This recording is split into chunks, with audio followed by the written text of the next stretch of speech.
അപകടം നടന്ന സ്ഥലത്ത് ഏതെങ്കിലും CCTV വർക്ക് ചെയ്തിട്ടുണ്ടോന്നും അറിയില്ല. അതല്ലെങ്കിൽ വേറെ ആരെങ്കിലും കാറിന്റെ നമ്പർ നോട്ട് ചെയ്തിട്ടുണ്ടാവോ? അവള് മരിച്ചാല് ഞാൻ ജയിലിൽ ചെന്ന് കിടക്കേണ്ടി വരും. അത് പറ്റില്ല.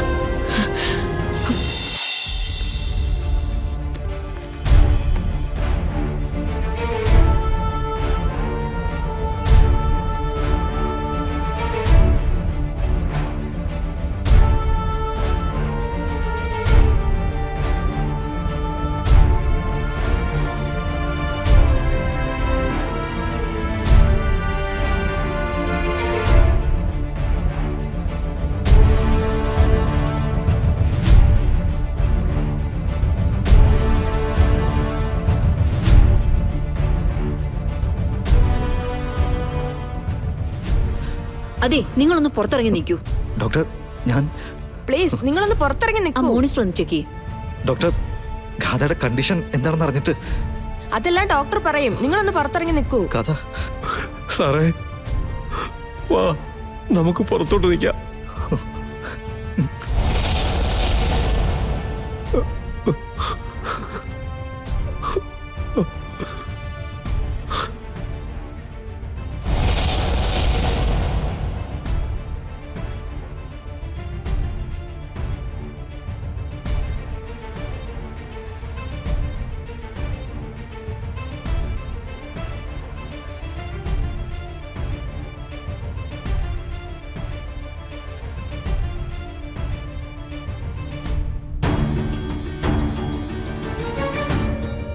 സാറേ, ഞാനേ ലോട്ടറി വിൽക്കുകയായിരുന്നു. അതിനിടയിൽ ആക്സിഡന്റ് കണ്ടത്. ഇടിച്ച വണ്ടി നിങ്ങൾ കൃത്യമായിട്ട് കണ്ടോ? ഇല്ല സാറേ, ഞാൻ ബഹളം കേട്ടിട്ടാ നോക്കിയത്. അതെങ്ങനാ സാറേ?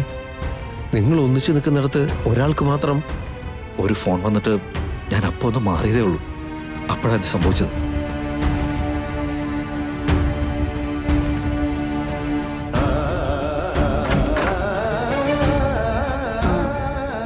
നിങ്ങൾ പേഷ്യന്റിന്റെ ആരാ? ഞാൻ ഹസ്ബൻഡാ ഡോക്ടർ. നോക്കൂ, പേഷ്യന്റിന്റെ കണ്ടീഷൻ അല്പം ക്രിട്ടിക്കലാ.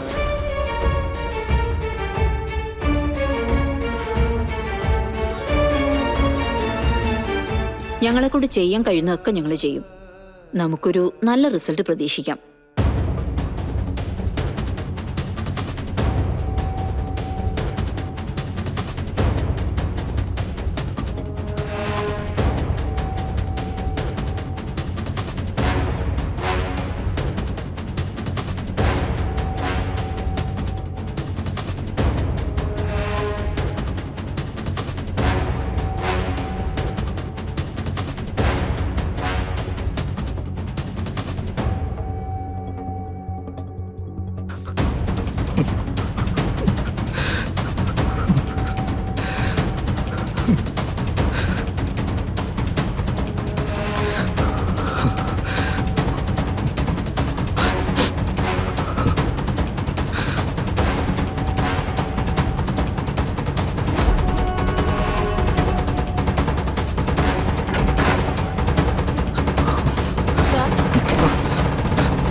സാർ, ഇത് വൈഫിൻ്റെതാണ് സാർ.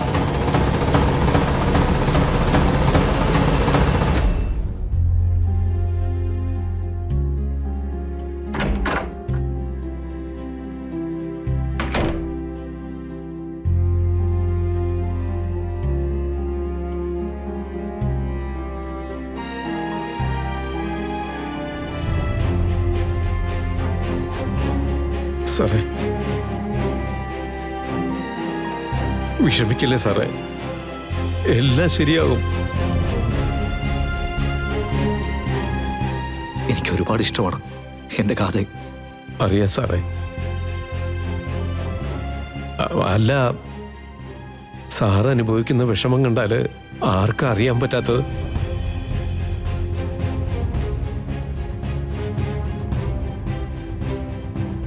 ഗാഥയില്ലാതെ എന്നെ കൊണ്ട് ജീവിക്കാനൊന്നും പറ്റത്തില്ല. കാരണം അയാൾ എൻ്റെ ജീവിതത്തിൻ്റെ ഭാഗമായിട്ട് ഒരുപാട് കാലമായി. എൻ്റെ സ്വപ്നങ്ങൾക്ക് അയാളുടേതാ, അയാളുടേത് മാത്രം. സാറ് വിഷമിക്കരുത്. മോശമായിട്ടൊന്നും സംഭവിക്കില്ല, അതുറപ്പാ സാറേ.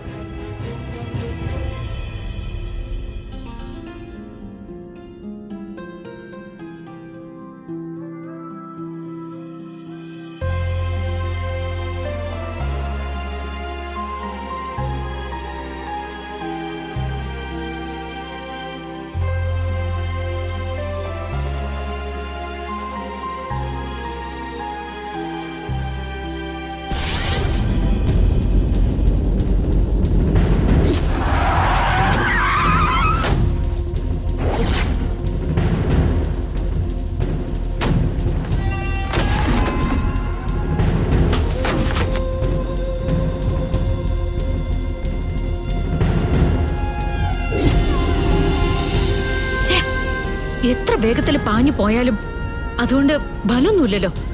അപകടം നടന്ന സ്ഥലത്ത് ഏതെങ്കിലും CCTV വർക്ക് ചെയ്തിട്ടുണ്ടോന്നും അറിയില്ല. അതല്ലെങ്കിൽ വേറെ ആരെങ്കിലും കാറിന്റെ നമ്പർ നോട്ട് ചെയ്തിട്ടുണ്ടാവോ? അവള് മരിച്ചാല് ഞാൻ ജയിലിൽ ചെന്ന് കിടക്കേണ്ടി വരും. അത് പറ്റില്ല.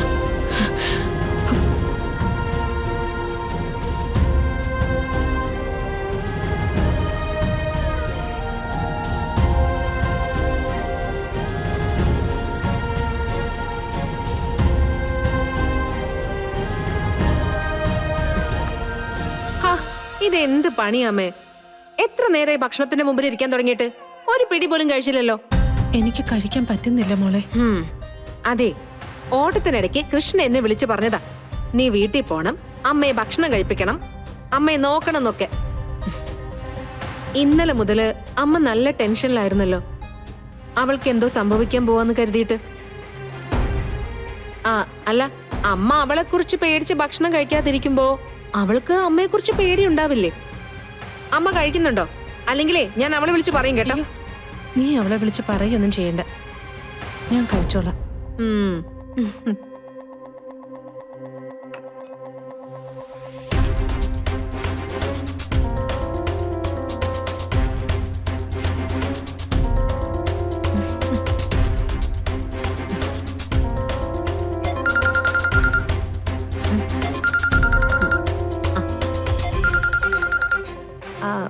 ഹലോ മോളിക്കുട്ടി, നീ എവിടെയാ? ഞാൻ ദുബായ് മാമന്റെ വീട്ടിലുണ്ട്, അമ്മയുടെ അടുത്ത്. ഒന്നവിടുന്ന് മാറി നിൽക്ക്. പിന്നെ ഞാനാ വിളിച്ചെന്ന് തങ്കത്തിനോട് പറയണ്ട. അമ്മ ഒരു സെക്കൻഡ്.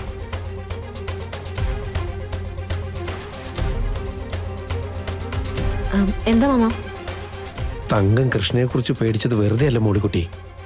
കൃഷ്ണയ്ക്ക് കൃഷ്ണയ്ക്ക് കൃഷ്ണയ്ക്കൊരു ആക്സിഡന്റ് ഉണ്ടായി മോളെ.